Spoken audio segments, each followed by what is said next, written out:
네, 안녕하세요. 오늘도 로마서 말씀을 통해서 하나님의 말씀을 공부하는 그런 복된 시간을 갖겠습니다. 먼저 제가 하나님께 기도드리고 오늘 공부를 시작하겠습니다. 참으로 위대하시고 거룩하신 하나님 아버지, 우리를 예수님의 피로 구원해 주셔서 감사를 드립니다. 오늘도 저희들 안에 거하신 성령님을 힘입어 주의 말씀을 공부하게 하시고 잘 깨닫도록 주여 빛을 비춰 주시옵소서. 아버지께 감사를 드리며 모든 것을 맡깁니다. 우리를 구원해 주신 주 예수 그리스도 이름으로 기도했습니다. 아멘.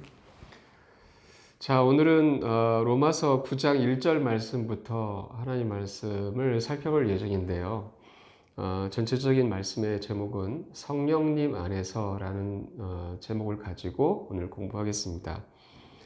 1절 말씀 보시겠습니다. 내가 그리스도 안에서 진실을 말하고 거짓말하지 아니하노라. 자, 이렇게 말씀이 시작하고 있습니다. 이 말씀에서 사도 바울은 로마 교회 성도들에게 지금 말하려고 하는 것이 그리스도 안에서 진실이다. 진실을 말하는 것이다. 이렇게 말하고 있습니다. 그런데 그가 로마 성도들에게 진실을 말하고 있다라고 하면서 1절 말씀은 계속해서 말씀하시기를 내 양심도 성령님 안에서 나에 대해 증언하는데 라고 하셨다는 사실입니다. 여기서 사도 바울의 양심을 볼 수가 있고 양심이 바울 자신에 대해서 증언하고 있다라고 하면서 바로 성령님 안에서 바울에 대해 양심이 증언하고 있다. 이 말은 그가 참으로 진실되게 말하고 있다. 그런 뜻이죠. 자, 이러한 바울의 이 표현은 그가 그동안 어떠한 삶을 살아왔었는지에 대해서 우리가 알 수 있게 해줍니다. 바로 성령님 안에서 양심에 따라 진실되게 걸어왔었다는 것입니다. 갈라디아서 5장 16절 말씀 보시면 바울이 하나님의 영감으로 다음과 같이 말씀하고 있습니다. 갈라디아서 5장 16절 말씀 보시면 그러므로 내가 이것을 말하노니 곧 성령 안에서 걸으라. 그러면 너희가 육신의 욕심을 이루지 아니하리라. 이렇게 말씀하십니다. 바로 바울이 성령 안에서 걸으라 라고 말씀하였던 것처럼 바울은 성령님 안에서 걷는 삶을 살아왔던 것입니다. 그래서 자연스럽게 그는 성령님의 열매를 맺게 됐습니다. 23절과 24절에서 말씀하신 바와 같이 22절과 23절이죠.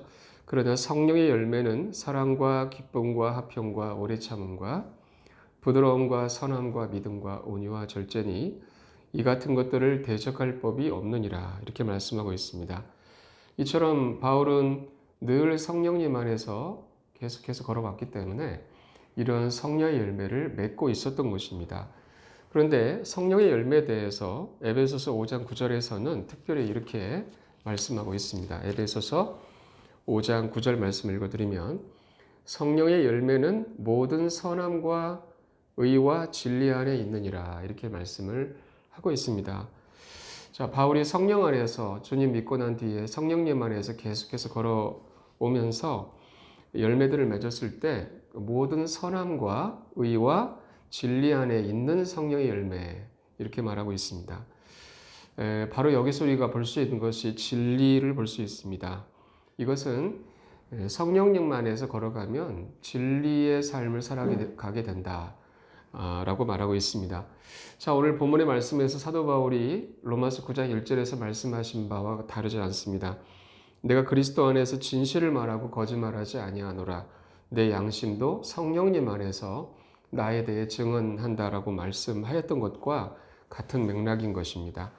바울은 늘 진실되게 살아왔습니다. 그것은 그가 매 순간 성령님 안에서 걸어갔기 때문입니다. 반면에 우리가 성령님 안에서 걷지 않고 육체를 따라 걷게 되면 어떻게 될까요? 거짓된 것을 행하는 것을 볼 수가 있습니다. 야고보서 3장 14절 말씀 보시면 육체의 그 기만성에 대해서 다음과 같이 말씀을 하십니다. 야고보서 3장 14절 말씀 보시면 그러나 너희 마음속에 독한 시기와 다툼이 있으면 자랑하지 말고 진리를 거슬러 거짓말하지 말라. 이렇게 말씀하고 있습니다. 네, 여기서 야고보가 말하고 있는 것은, 성령님의 감동으로 말하고 있는 것은 너희 마음속에 독한 시기와 다툼이 있으면이라는 말씀이 시작됩니다. 바로 독한 시기와 다툼은 육체가 일으키는 대표적인 특징이죠. 우리 육체는 독한 시기심을 갖고 있고 다툼을 일으킵니다. 그럴 때에 말씀하시기를 진리를 거슬러 거짓말하지 말라, 이렇게 말씀하고 있다는 것입니다. 바로 육체의 기만성을 말씀하고 계신 거죠. 15절과 16절에서는 이러한 지혜는 위로부터 내려온 것이 아니요 땅에 속한 것으로 관능적이며 마귀에게 속한 것이니 시기와 다툼이 있는 곳 거기에는 혼란과 모든 악한 일이 있느니라, 이렇게 말씀하고 있습니다. 네, 이처럼 우리가 육체를 따르면 독한 시기와 다툼이 일어나고, 그리고 모든 악한 일, 혼란이 일어난다라고 하시면서 진리를 거슬러 거짓말하게 된다, 이렇게 말씀하고 있습니다. 그러므로 저와 여러분들이 그리스도인들로서 걸어가야 할 것은 무엇보다도 우리 육체를 처리하는 것이 중요하죠. 주와 함께 십자가에 우리 육신이 못 박혀 죽은 것으로 여길 때 우리는 비로소 성령 안에서의 삶을 살게 됩니다. 성령께서 저와 여러분들을 인도해 주시는 대로 바울처럼 걸어가는 것입니다. 그래서 바울처럼 성령님의 열매를 맺게 되고, 우리 또한 진실을 말한 진실된 삶을 살게 돼서 우리 양심도 성령님 안에서 우리에 대해서 진실된 삶을 살아왔다고 증언하게 되는 것입니다. 반대로 양심이 우리를 가책하는 그러한 삶이 어떠한지 우리는 너무나도 잘 알고 있습니다. 양심이 가책하는, 양심이 책망하는 그런 삶은 매우 어둡고 불안하고 두려움으로 가득한 삶입니다. 양심이 책망한다라는 뜻은 우리가 하나님 앞에 잘못 행하고 있다라는 것이기 때문입니다. 그래서 이러한 양심이 책망하고 있는 그러한 삶 가운데는 하나님께 기도를 드려도 기도 응답에 대한 확신을 가질 수가 없습니다. 요한일서 3장 20절부터 22절까지 말씀을 보시면 이렇게 말씀을 하나님께서 하십니다. 요한일서 3장 20절에서 22절 말씀. 이는 우리 마음이 우리를 정죄하거든 하나님은 우리 마음보다 크시고 모든 것을 아시기 때문이니라. 사랑하는 자들아, 만일 우리 마음이 우리를 정죄하지 아니하면 우리가 하나님을 향해 확신을 갖고 무엇이든지 우리가 구하는 것을 그분에게서 받나니, 이는 우리가 그분의 명령들을 지키고 그분의 눈앞에서 기쁨이 되는 그 일들을 행하기 때문이니라, 이렇게 말씀해 주십니다. 자, 이 말씀에서 우리 마음이 우리를 정죄한다라는 말씀을 하셨는데요. 바로 우리의 양심이 우리를 책망하지 않으면 우리가 하나님께 구하는 것을 그분에게서 받는다라고 말씀을 하십니다. 반면에 우리 마음에 양심의 가책이 있는 가운데 기도하면 하나님께서 기도 응답을 하시지 않는다는 것을 보여주고 계십니다. 그러므로 양심이 우리를 책망하는 것이 있다면 반드시 하나님께 먼저 자백을 드리고 우리의 구할 것을 구하는 것이 순서입니다. 요한일서 1장 9절 말씀을 보시겠습니다. 네, 요한일서 1장 9절 말씀 보시면, 만일 우리가 우리의 죄들을 자백하면 그분께서는 신실하시고 의로우사 우리의 죄들을 용서하시며 모든 불의에서 우리를 깨끗하게 하시느니라 라고 하셨습니다.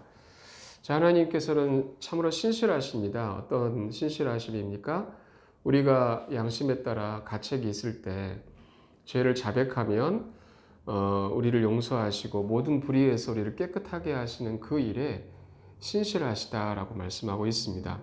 그러므로 죄를 자백하라고 하나님께서 말씀을 하시는 것이죠.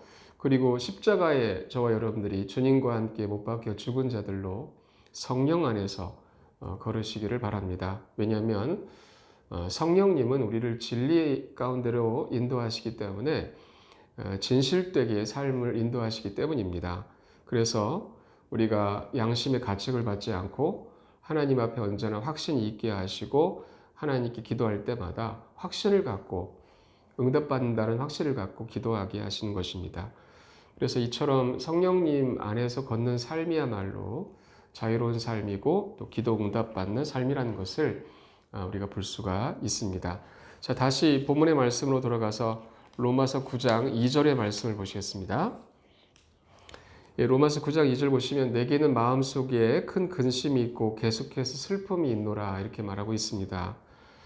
사도 바울은 지금 로마 교회 성도들에게 이 서신을 쓰고 있는데요. 그의 마음속에 큰 근심이 있다고 계속해서 일어나는 슬픔이 있다고 말하고 있습니다.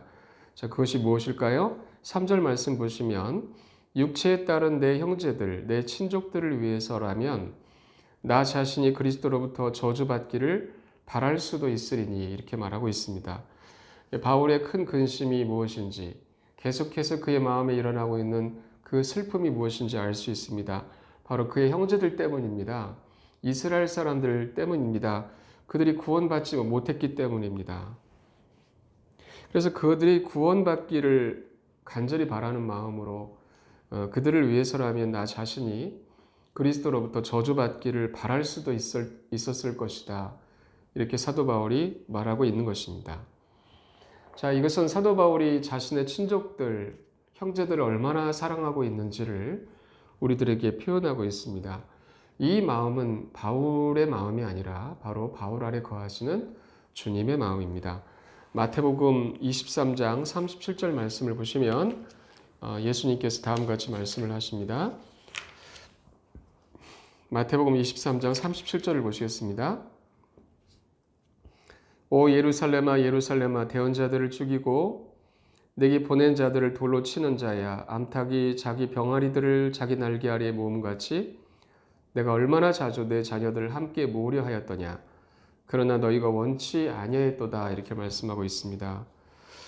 예, 주 예수님의 마음을 우리가 볼 수 있습니다. 암탉이 자기 병아리들을 자기 날개 아래 모으는 것처럼 내가 얼마나 자주 내 자녀들을 모으려 하였더냐 이렇게 말씀하십니다. 바로 이스라엘 백성을 자신들의 주님의 병아리들로 비유하고 계시고 주님을 암탉으로 비유하고 계십니다. 바로 사랑으로 그들을 이끌어 주시고자 하셨던 주님의 마음을 우리가 볼 수가 있습니다. 예수님은 이스라엘 백성을 사랑하시는 분이십니다. 이제 신명기 말씀을 보시겠습니다. 신명기 7장 7절과 8절 말씀 보시면 다음과 같이 기록되어 있습니다. 신명기 7장 7절과 8절입니다. 주께서 너희를 친히 사랑하시고 너희를 택하신 것은 너희가 다른 어떤 백성보다 수가 더 많기 때문이 아니니라. 너희는 모든 백성들 중에서 수가 가장 적으니라. 오히려 주께서 너희를 사랑하셨으므로 또 너희 조상들에게 맹세하신 맹세를 지키려 하심으로 주께서 강력한 손으로 너희를 데리고 나오시고 너희를 노예들 집에서 이집트 왕 파라오의 손에서 구속하셨나니. 네, 말씀하십니다. 이 말씀에서 하나님은 오히려 주께서 너희를 사랑하셨다라고 하십니다. 주님은 이스라엘 백성을 사랑하신 분이십니다. 그들을 위해서 주께서 이 땅에 오셨고 주님이 바로 이스라엘 백성을 위해서 죽으셨습니다. 또한 모든 사람들을 위해서 십자가에 못 박혀 죽으셨습니다. 그러므로 오늘 본문의 말씀에서 사도 바울이 이스라엘 백성을 사랑하고 있는 그 마음은 바울의 마음이 아니라 그의 마음속에 계신 예수님의 마음입니다. 그래서 바울은 오늘 본문의 말씀으로 다시 돌아가서 로마서 9장 2절과 3절에서 이렇게 말하고 있는 것입니다. 내게는 마음속에 큰 근심이 있고 계속해서 슬픔이 있노라. 육체에 따른 내 형제들, 내 친족들을 위해서라면 나 자신이 그리스도로부터 저주받기를 바랄 수도 있으리니 이렇게 말하고 있습니다. 예, 그들이 구원받기만 원하는 구원받기를 간절히 원하는 그러한 바울의 마음을 볼 수가 있습니다. 네, 저와 여러분들 또한 이러한 예수님의 마음을 가지는 자들이 되기 원합니다. 주님께서 모든 사람들을 사랑하신 것처럼 저와 여러분들 또한 사람들을 사랑하는 그런 주님의 마음을 갖기를 바랍니다. 자, 마태복음 5장을 보시면 주님께서 우리 모든 성도들에게 이렇게 말씀을 하십니다. 마태복음 5장 43절과 44절 말씀을 찾아보시겠습니다. 마태복음 5장 43절과 44절 말씀 보시면 그들이 너는 내 이웃을 사랑하고 내 원수를 미워하라 하고 말하였음을 너희가 들었으나 나는 너희에게 이르노니 너희 원수들을 사랑하고 너희를 저주하는 자들을 축복하며 너희를 미워하는 자들에게 선을 행하고 악의를 품고 너희를 다루며 너희를 핍박하는 자들을 위해 기도하라고 예수님께서 말씀을 하셨습니다. 주님이 우리에게 명령하신 것은 너희 원수들을 사랑하라는 것입니다. 우리를 미워하는 사람이 있다면 그들에게 선을 행하라고 하시고 악의를 품는 사람이 있다면 핍박하는 사람이 있다면 그들을 위해서 기도하라고 말씀하고 계십니다. 바로 이것이 예수님의 마음입니다. 저와 여러분이 이러한 주님과 같이 원수들을 사랑하려고 한다면 그렇게 할 수가 없음을 발견합니다. 오직 예수님이 하실 수 있습니다. 저와 여러분들 안에 들어와 계시는 그리스도께서 원수들도 사랑할 수 있게 만드시는 분이십니다. 그것은 주님이 십자가에서 못 박혀 죽으셨을 때 모든 사람들을 위해서 죽으신 분이시기 때문입니다. 그처럼 저와 여러분들이 하려고 하지 않고 오직 주와 함께 십자가에 못 박혀 죽은 자로 여기면 주님이 우리 각자 마음속에 살아계시기 때문에 주님의 마음으로 우리를 미워하거나 핍박하는 자들 그리고 원수들을 사랑하고 축복하고 기도할 수가 있게 되는 것입니다. 이렇게 예수님의 마음으로 사람들을 사랑하는 이러한 삶이 참된 자유로운 삶이 아닐 수가 없습니다. 반면에 다른 사람들을 미워하게 되면 그것이 묶이는 것이고 속박이며 어둠입니다. 같이 요한일서 2장 9절부터 11절까지 말씀을 보시겠습니다. 자기가 빛 가운데 있다고 말하면서 자기 형제를 미워하는 자는 지금까지도 어둠 속에 있느니라. 자기 형제를 사랑하는 자는 빛 가운데 거하며 그의 안에는 걸려 넘어지게 할 것이 전혀 없으나 자기 형제를 미워하는 자는 어둠 속에 있고 어둠 속에서 걸으며 자기가 어디로 가는지 알지 못하나니 이는 그 어둠이 그의 눈을 멀게 하였기 때문이라. 네, 형제를 미워하면 어둠 속에 있다고 주님께서 말씀을 하십니다. 그래서 우리가 어떤 사람을 미워하면 우리는 빛 가운데 있는 것이 아니라 어둠 가운데 있습니다. 근데 요한일서 4장 18절에서는 이렇게 말씀하고 계십니다. 사랑에는 결코 두려움이 없고 완전한 사랑이 두려움을 내쫓나니 이는 두려움의 고통이 있기 때문이라. 두려워하는 자는 사랑 면에서 완전하게 되지 못하였느니라. 이렇게 말씀을 하십니다. 네, 두려움을 우리가 먼저 주목하겠습니다. 우리가 어떤 사람을 미워하면 두려움이 생깁니다. 왜냐하면 사랑이 없기 때문입니다. 말씀을 보면 사랑에는 결코 두려움이 없다고 하셨습니다. 왜냐하면 완전한 사랑이 두려움을 내쫓기 때문이라고 말씀을 하셨습니다. 다른 사람 그러기 때문에 반대로 사랑하지 않고 미워하면 두려움이 있는 것이죠. 여기서 주님께서 말씀하시는 완전한 사랑은 인간의 사랑이 아니라 주님의 사랑입니다. 요한일서 4장 8절에서 이렇게 말씀을 하십니다. 사랑하지 아니하는 자는 하나님을 알지 못하나니 이는 하나님이 사랑이시기 때문이라.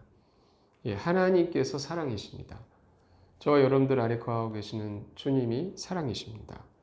그래서 내가 아니요 주께서 사실 때에 우리가 두려움에서 벗어나서 자유를 얻게 됩니다. 왜냐하면 주님의 사랑이 역사하여 두려움을 내쫓기 때문입니다.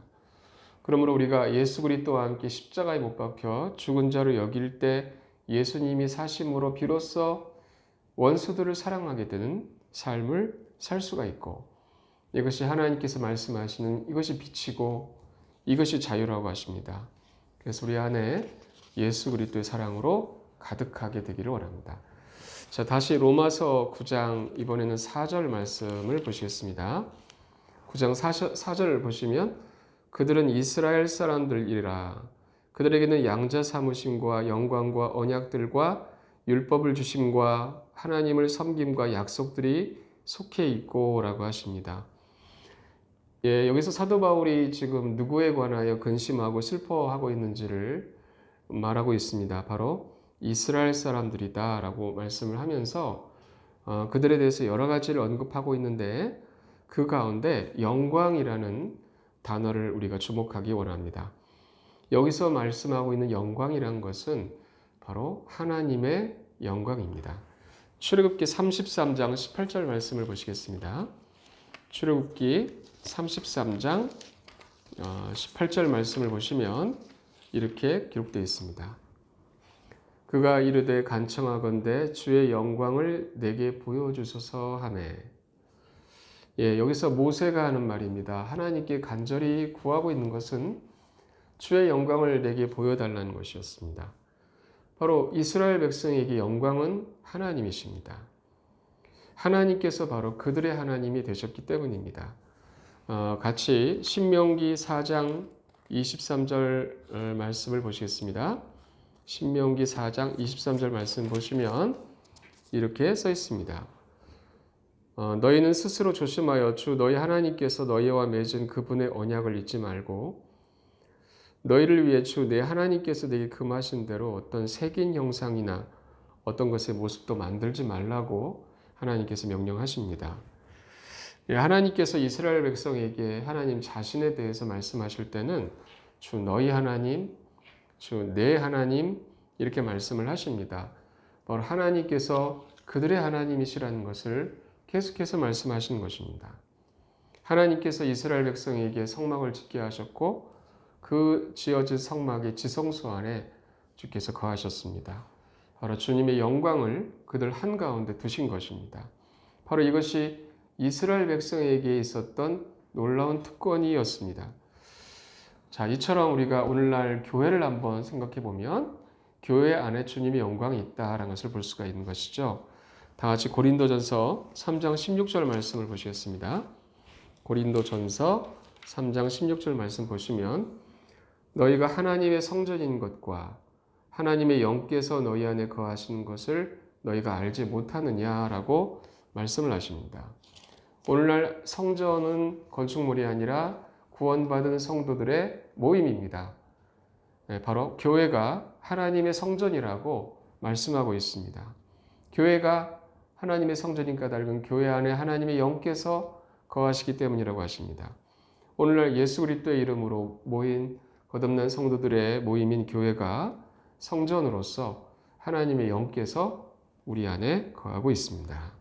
그래서 우리는 교회 안에서 하나님께 경배를 드리고 있는 것이고 교회 안에서 하나님께 찬송과 영광을 돌려드리는 것입니다.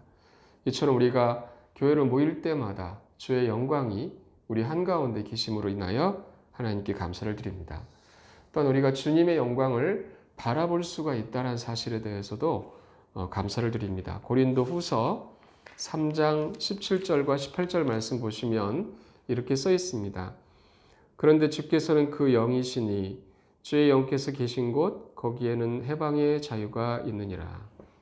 그러나 우리는 다 가리지 않은 얼굴로 거울을 보는 것 같이 주의 영광을 바라보며 같은 형상으로 변화되어 영광에서 영광에 이르렀나니 이것은 곧 주의 영으로 말미암은 것이니라.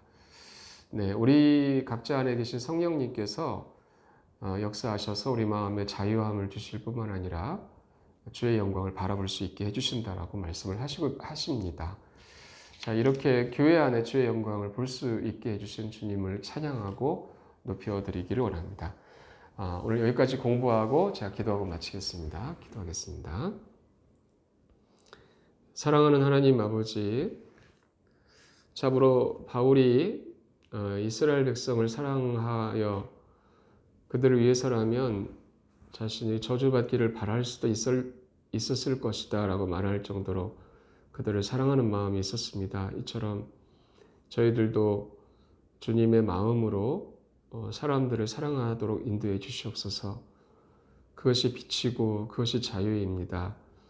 주님의 사랑이 두려움을 내쫓는다고 말씀을 하셨습니다. 두려워하는 자는 사랑 안에서 완전하게 되지 못했다고 하셨습니다. 저희들이 언제나 예수님의 사랑 안에 거할 수 있도록 붙잡아 주시옵소서. 오늘도 주와 함께 십자가에 못 박혀 죽은 자로 여깁니다. 성령께서 우리를 자유케 하시고 주님의 사랑 안에서 우리가 완전한 길을 걸어갈 수 있도록 하나님 인도해 주시옵소서. 감사드리며 주 예수 그리스도 이름으로 기도했습니다. 아멘.